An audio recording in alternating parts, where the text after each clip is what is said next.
Excuse me, क्या आप मेरे बच्चे की दूध की बोतल उठा के दे देंगे? क्या शो ये क्या किया आप दोनों ने? मेरे बच्चे की दूध की बोतल क्यों फेंक दी? तुम्हें क्या लगा? हाँ, तुम हमें ऑर्डर दोगी और हम तेरे ऑर्डर मान भी लेंगे? सुन, तेरे नौकर नहीं है हम, समझी?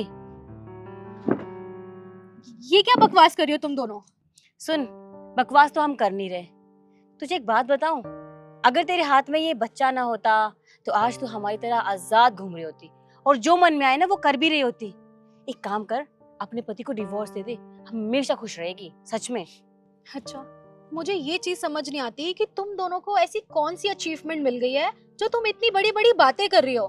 खैर छोड़ो, आज मैं जो भी हूँ और जहाँ भी खड़ी हूँ ना, बहुत खुश हूँ। अच्छा, तू खुश है? मतलब बच्चा पैदा करने से खुश रहने लग जाते हैं? अरे तुझे खुश रहने का असली डेफिनेशन भी पता है? अरे अगर खुश रहना होता है ना तो उसके लिए पहले हमारी तरह बनना पड़ता है। और वैसे तुझे एक फ्री की एडवाइस दूं, देख मैं तो तुझे अभी भी कह रही हूँ, तू एक काम कर, इस बच्चे को ना अपने पापा के पास छोड़ दे और तू ना अपने पति को डिवोर्स दे दे और फिर ना तेरी लाइफ फ्रीडम वाली होगी। तू आजाद पंछी की तरह होगी, तेरा जो मन चाहेगा ना तू वो कर पाएगी और उसका असली मतलब होता है खुश रहना। अब समझी? मुझे तुम्हारी तरह बनने का कोई शौक ही नहीं है। तुझे पता है हमने अपनी लाइफ में कितना कुछ अचीव कर लिया है, लेकिन तू खुद को देख, क्या है तू? हाथ में बच्चा लिए, कंधे पर घरों की रिस्पॉन्सिबिलिटीज, क्या कर लिया तूने? तुम जैसी लड़कियों की वजह से ना और लड़कियों की सोच भी ऐसी ही हो गई है। उनको लगता है बस बच्चे पैदा करो और काम खत्म, है ना? मुझे एक बात बताओ, आखिर माँ बनने में और घर का काम करने में बुराई ही क्या है? अरे तू बुराई पूछ रही है? अरे इसमें अच्छाई क्या है वो बता पहली बात। और देखो पता है, अगर तुझे खुश वाली जिंदगी जीनी है ना, आजाद जिंदगी जीनी है, तो उसके लिए ना बहुत सारे सेक्रीफाइसेस करने पड़ते हैं। और सेक्रीफाइस का पहला वर्ड है मैरिज। अरे देखो ना, अपनी मैरिज को सेक्रीफाइस करना पड़ेगा, अरे तभी तो तू खुश रह पाएगी। और वैसे भी शादी करने के बाद क्या ही मिलता है? अरे सिर्फ है ना, सिर्फ रिस्पॉन्सिबिलिटीज ही आती है। फैमिली की रिस्पॉन्सिबिलिटी, पति की रिस्पॉन्सिबिलिटी और उसके बाद बच्चा पैदा करने की रिस्पॉन्सिबिलिटीज। और ये रिस्पॉन्सिबिलिटीज के चक्कर में ना एक लड़की खुद की जिंदगी जीना भूल जाती है।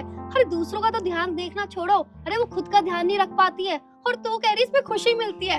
अरे यार, तुम जैसी बहनजी लड़कियां ना कभी समझ ही नहीं पाओगी कि काम करना, पैसे कमाना, इसमें सबसे बड़ी खुशी मिलती है, नहीं तो बच्चा पैदा करने में। You are right Kavya. और तुझे पता है सपने क्या होते हैं? सपने वो होते हैं जिनको पूरा करना पड़ता है, जिनके पीछे भागना पड़ता है, घर की जिम्मेदारी पीछे छोड़नी पड़ती हैं।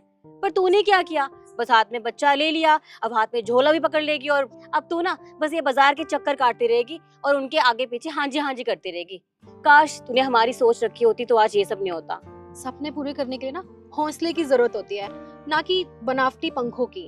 और वैसे भी सपने पूरे करने के लिए भी ना फैमिली, प्यार, दोस्त, सबकी जरूरत पड़ती है। और ये सब अगर तुम लोगों के पास नहीं है तो इसमें तुम्हारी गलती है।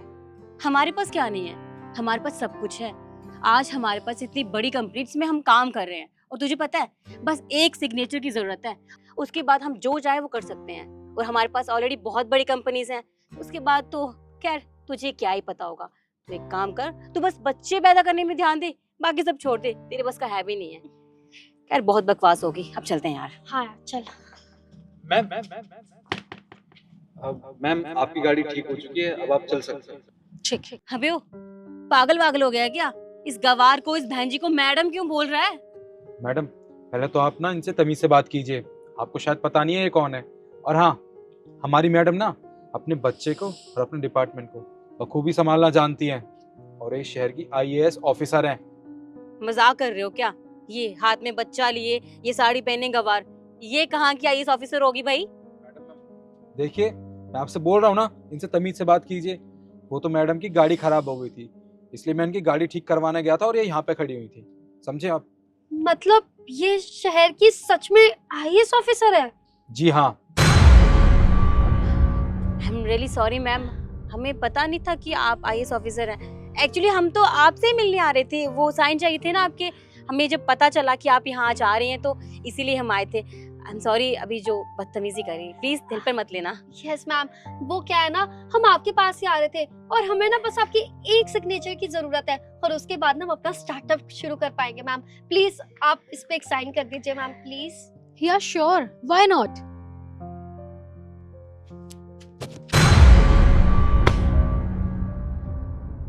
मैम ये क्या किया आपने? मैंने ये क्या किया? मैंने ना बिल्कुल ठीक किया है, क्योंकि जिस तरीके का तुम्हारा नेचर है उस तरीके के ना तुम्हारे साथ यही होना चाहिए। जिस तरीके से तुम्हारी ये फाइल की उड़ान थी ना, तुम्हारी उड़ान भी ना एक दिन ऐसे ही आगे गिरेगी। और तुम क्या कह रही थी कि एक औरत कुछ भी नहीं कर सकती, सिर्फ बच्चा पैदा कर सकती है। एक औरत चाहे तो बहुत कुछ कर सकती है। एक औरत चाहे तो बीवी बन के अपने पति को भी संभाल सकती है, और एक औरत चाहे तो बहू बन के अपने परिवार को भी संभाल सकती है। और तुम कह रही थी कि एक औरत कुछ भी नहीं कर सकती। एक औरत ना सब कुछ कर सकती है, और एक औरत ही आईएएस ऑफिसर बन के इस पूरे देश की जिम्मेदारी भी संभाल सकती है। और अगर तुम्हें ये इस पे साइन करवाने हैं ना, तो पहले अपना नेचर, अपने बिहेवियर को ठीक करके आओ, क्योंकि अभी तो तुम ये छोटी मोटी कंपनी चला रही हो।